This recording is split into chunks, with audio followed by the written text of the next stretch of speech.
Public shore.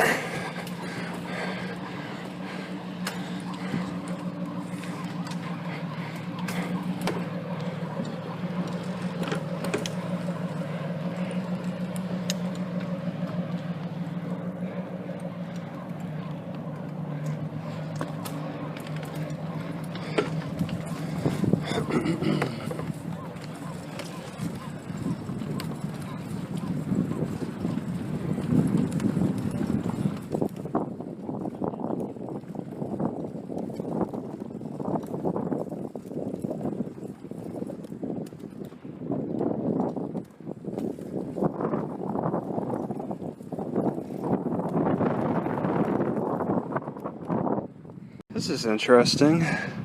You still have to pay for parking. Yeah. And then to the right, you'll see buses lined up. Yeah. Is that big bus? It could be. Mm-hmm. Are we able to get tickets on there? Yes, you pay him. Okay, well, Great. Have a Thank you. great time. please log off tomorrow. Can I help you? Maybe. That's the map for San Francisco. Would you like it? Okay, you got it. And it's the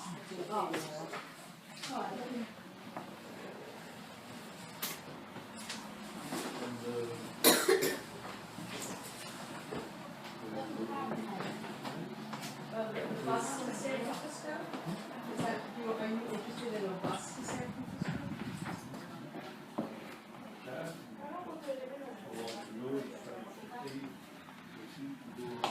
The Golden Gate Bridge, did you rent your car?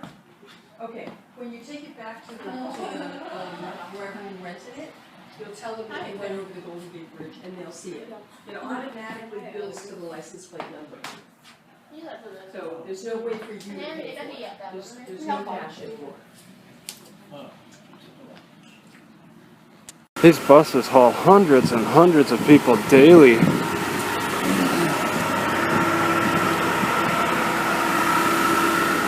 Clueless tourists. Good thing they have a visitor center with somebody at the desk who knows, sounds like they know what they're talking about. So they bring a lot of clueless tourists over here. The locals keep getting asked over and over again the same question by strangers. You know, where's certain places or whatever. That's when they buckle down and hire a permanent visitor center person that's knowledgeable of the area, so they don't have to keep getting asked where places are and all that. Alright, so at this bicycle shop, he was telling me that there's three things wrong with it. That this was bent a little bit, so this metal piece, I can't quite, this was bent a little bit, the shifting might be off, and then it was a dry chain, of course. I gotta admit, I do have a bit of a bias towards these bicycle dealers and thinking about them as similar to used car salesmen. But, I mean, some can be respectable. Molly Stone prices are very jacked up. Like the price of a half a gallon milk costs like $3.50. That's almost like the price of a full gallon at Safeway.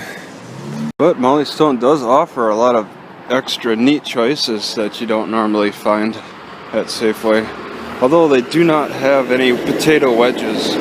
To pick up hatch chili sausages for almost $10, which they taste pretty good, and then this $5 twice baked potato.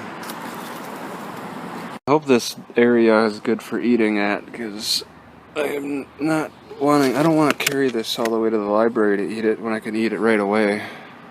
And with these suggestions, try our flame roasted chicken. I was actually considering that. They have it on some of the labels, but like this one didn't. There's a meal in itself right here. I feel a toothpick is more valuable than a toothbrush, and this sewing needle does the job every time. Look at how they ruin this stuff. They add sugar. Add sugar. Add sugar. So I walk in to use the bathroom, and there's an Asian guy, and he was watching me as I was going over there, and he's like, hey, that's not for public. So I guess I'm not going to be using this laundromat, because I got to change my pants and my clothes. Man, that sucks. I gotta get further out of the city. So an infection can overcome the effects of nutrition. So they go out of their way to leave this area of Sausalito undeveloped.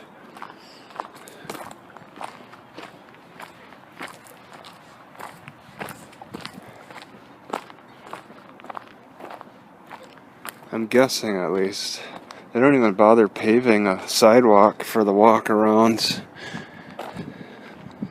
As much of a tourist area as it is, it's kind of interesting. But then again, they do only have a temporary bathroom that seems to underserve the population that goes into that park back there.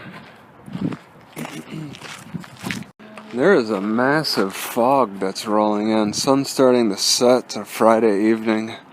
Massive fog rolling over this hill, mountain. You don't even know where the mountain ends at the top. So fascinating to see how they designed some kind of old safe right there, or something that's all cast iron, thick iron. They find all kinds of things in the library. They have a display of the things, old things from like the mid 1800s that they found in the waters on the beach. Kids lose little toys from the 1800s.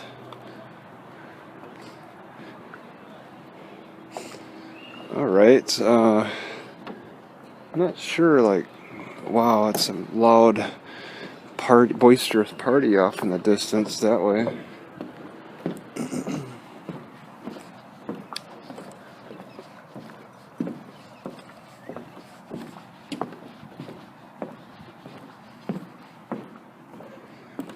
I don't quite understand why this is all open. Oh, it's a garage, okay. Somebody's personal garage, I think. They don't expect anybody, like a stranger, to come by and take a look inside. They don't have much, so I guess it's not that big of a deal to them. Looks like they used to have more dock, but it's rotten. It's rotted.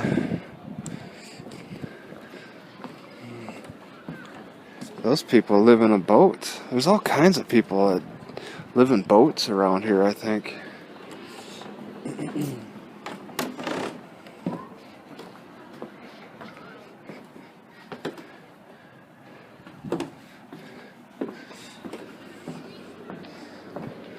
A rowboat.